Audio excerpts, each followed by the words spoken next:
পূর্বাঞ্চলে Bangladesh China friendship exhibition সেন্টারে চলছে মাসব্যাপী ঢাকা আন্তর্জাতিক বাণিজ্য মেলা। শুরুর দিক হয় স্বাচ্ছন্দ্যে চলছে বেচাকেনা।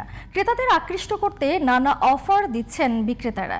ধীরে ধীরে মেলা জমে উঠবে বলে আশা করছে রপ্তানি উন্নয়ন ব্যুরো। নারায়ণগঞ্জ থেকে আশিকুর রহমান হান্নানের রিপোর্ট, জানাচ্ছেন নাইমুর রহমান।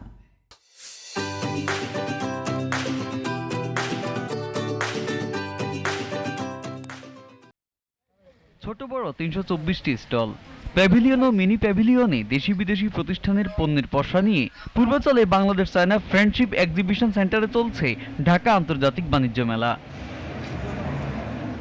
তীব্র শীত মাসে শুরু হওয়ায় খোলামেলা পরিবেশ অনেকটাই স্বাচ্ছন্দ্যে চলছে কেনাবেচা।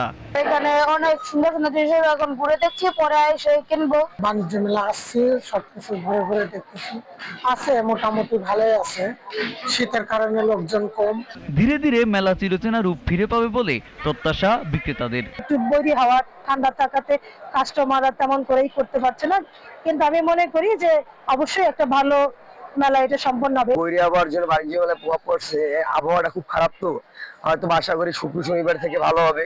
এখন পর্যন্ত আলহামদুলিল্লাহ আমরা খুব ভালো সেল করেছি এবং সামনে আরো ভালো সেল করার আশা করছি। শিগগিরই মেলা জমে উঠবে বলে আশা করছেন রপ্তানি উন্নয়ন ব্যুরোর ভাইস চেয়ারম্যান মোহাম্মদ হাসান আরিফ।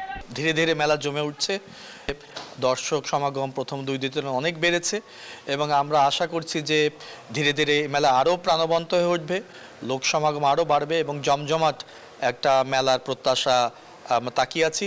বিভিন্ন দেশ থেকে জায়গা থেকে আমাদের যারা দর্শক আসবেন তাদের জন্য ভোগান্তি যতটা লাঘব করা সম্ভব আমরা চেষ্টা করছি, যাতে সবাই সুষ্ঠুভাবে সুন্দরভাবে এই মেলায় আসতে পারেন এবং আবার ফিরে যেতে পারেন। বাণিজ্য মন্ত্রণালয় ও ইপিবির যৌথ আয়োজনে 3 জানুয়ারি শুরু হওয়া এবারের মেলা চলবে 31 জানুয়ারি পর্যন্ত। Naimur Rahman, GTV news.